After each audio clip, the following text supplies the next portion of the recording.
suis Salomé Lucas, je suis en charge de la communication, des relations avec les publics et de l'action culturelle à la salle de spectacle Iliade.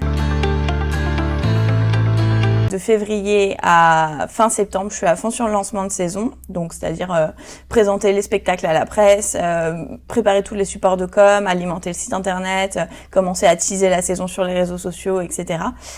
Donc c'est vraiment ce moment-là. Et après, le reste de l'année, je peux pas dire que je fais pas de com, puisque j'en fais aussi beaucoup, mais ça va être plutôt des tâches du quotidien.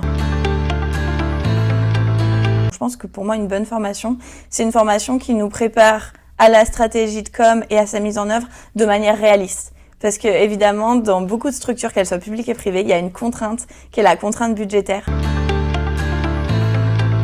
Le bénévolat, je pense que pour toute forme de métier, en tout cas beaucoup de formes de métiers où c'est possible d'en faire, donc beaucoup les métiers et de la com et de la culture, faire du bénévolat, ça permet de s'auto-former dans de bonnes conditions en général et puis sans se mettre trop de pression.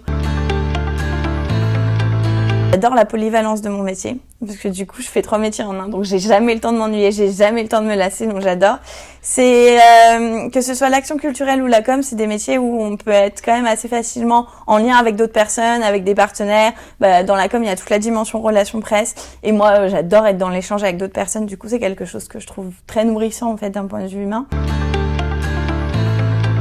On est un collectif de plusieurs salles sur l'agglo grenobloise à se réunir dans un collectif qui s'appelle les Verdoyantes pour échanger autour de ces questions, et on a un groupe thématique notamment autour de la com où on échange tous et toutes ensemble pour voir comment on peut limiter un max notre impact environnemental.